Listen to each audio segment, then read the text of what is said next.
What if one of the biggest taxes many immigrants pay does not show up on the payslip? It's not CPP, it's not EI, it's not income tax. It's the breadwinner tax. Hindi mo siya makikita sa payroll deduction, pero ramdam mo siya sa bawat padala, sa bawat request, sa bawat guilt trip, at sa bawat buwan na parang may umaasa na sa'yo bago ka pa makaipon para sa sarili mo. And to be fair, helping family is not automatically wrong. For many global Pinoys, helping is love, gratitude, responsibility, and part of who we are. So the real question is not, should I help? The better question is, stay generous without sacrificing my own financial future.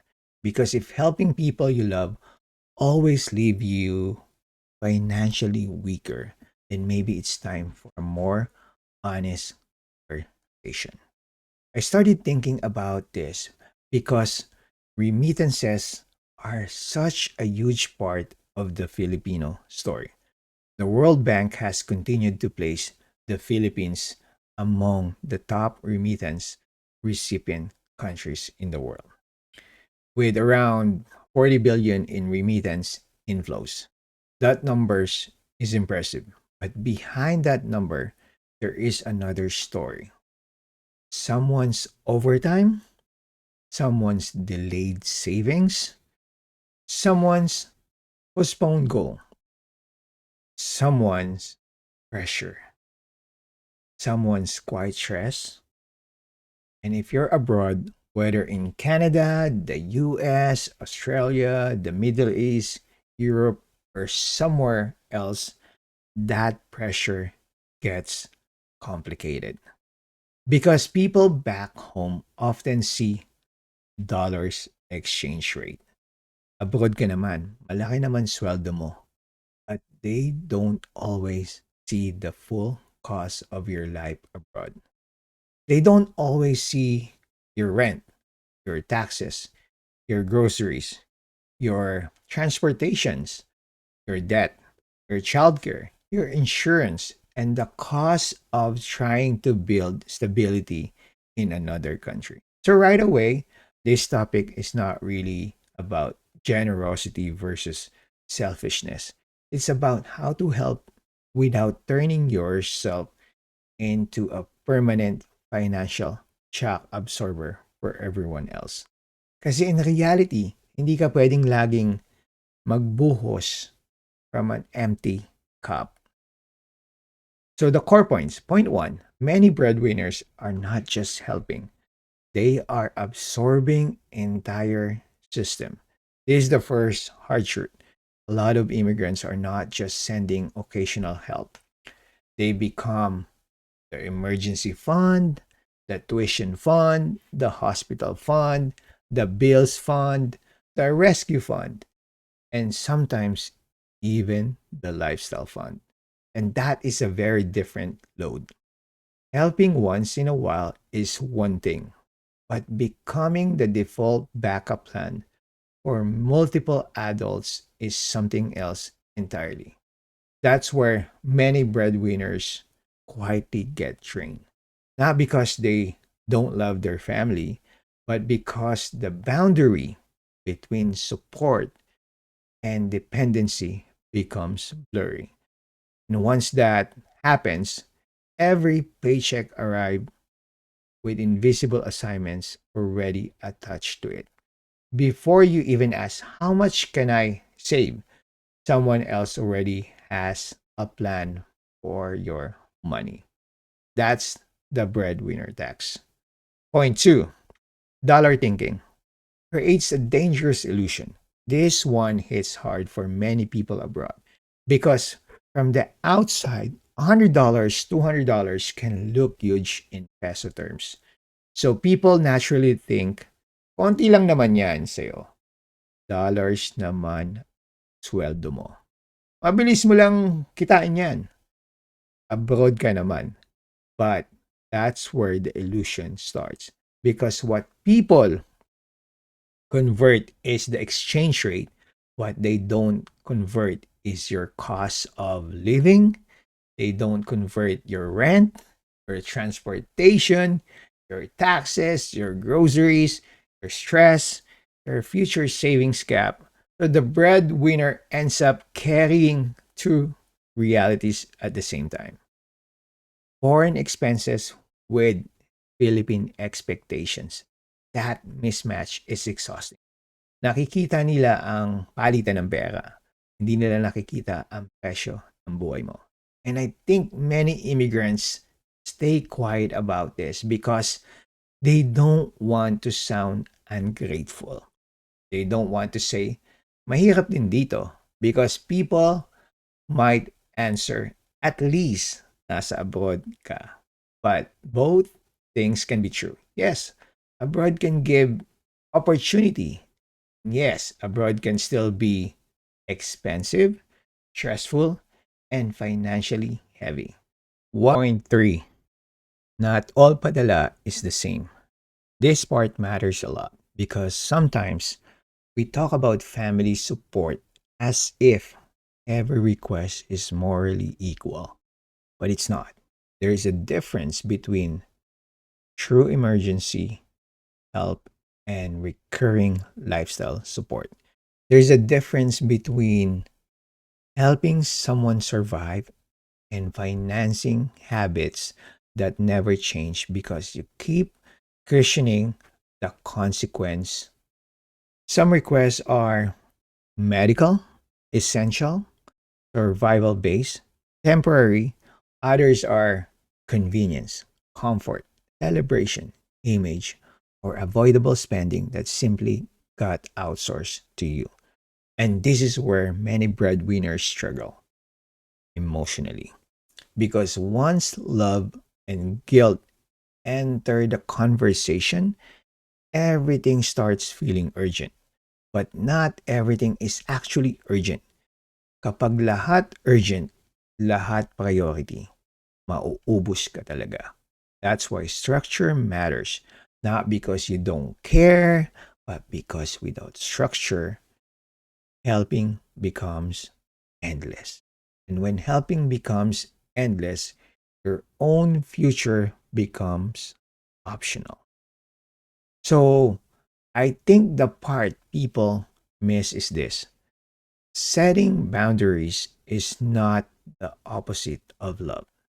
Sometimes boundaries are what make love sustainable because many breadwinners feel like saying no means you change, you become selfish, you forgot where you came from, you don't care anymore.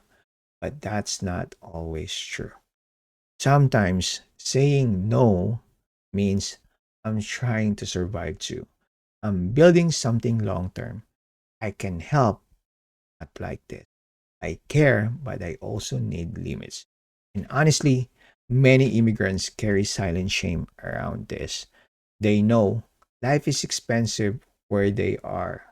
Their own future is not yet secure. They need an emergency fund. They need retirement savings. They need debt control. They need peace on their own household. But the image back home is still, ikaw ang nakakaangat, so they stay quiet. They keep paying, they keep absorbing, they keep saying yes. And over time, they confuse silence with strength. But minsan, hindi ka madamot. Pagod ka lang at minsan, hindi ka selfish. Sinusubukan mo lang hindi malunod. What I would do instead, so if I had to make this practical, I would say three things. First, set a clear padala framework, not random, not open-ended, not every request decided by emotion. If you choose to support monthly, define the amount. For example, this is what I can send every month. Beyond that, I need to protect my own household too. It may feel uncomfortable at first, but fixed support is often healthier than endless rescue. Second, separate emergency help from lifestyle support. Medical emergency, different conversation. Food, shelter, school survival, different conversation. But repeated lifestyle requests, avoidable spending, image pressure, or last minute rescue because no one planned, that cannot always be treated the same.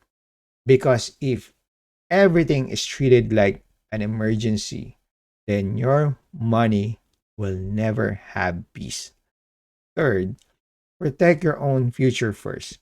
Emergency fund, debt control, retirement, your spouse, your kids, your housing, your mental peace. Those are not selfish goals. They are part of responsible adulthood. Because if you collapse too, nobody wins. This is the hard truth. If your current giving destroy your future stability, someone will still pay. Might be older you, your partner, your children, or the next generation. That's why the goal is not to stop being generous. The goal is to stop making generosity financially destructive. So, this is not an easy conversation. And this is definitely not a just say no and move on video. Because in Filipino culture, money is really just money. It carries respect, obligation, memory, family, roles, guilt, love, and sometimes old wounds. So, yes, boundaries can make you feel guilty. You may be misunderstood. You may even be accused of changing. But I think this is the hard truth. Real love does not require you to quietly destroy your own future just to keep the peace today. That is not sustainable love. That is slow self-erasure. Hindi lahat ng sakripisyo tama. Yung iba, paulit-ulit lang pagkalugi na pinangalanan nating pagmamahal. So I'm not here to say, itigil mo ang padala. I'm not here to say, huwag ka nang tumulong. I'm saying this, helping family is good, but helping without boundaries can quietly become a tax on your entire future. And that's the heart of the breadwinner tax. It's invisible. It doesn't show up as one giant mistake. It show up as years of delay, years of leakage, years of ako muna bahala until one day, ikaw naman ang walang safety net. Ang tunay na tulong, hindi lang mabait, dapat sustainable din. Ikaw, what do you think is the hardest part of being a breadwinner abroad? Saying no, planning your real expenses, dealing with guilt, or figuring out where help becomes too much. Comment mo nga, curious ako what the breadwinner tax looks like in real life for you. If you want simple, real talk about money, family, pressure, building wealth, and life as a global Pinoy, follow along. We break it down so we can build wealth step by step. Hindi instant, pero posible.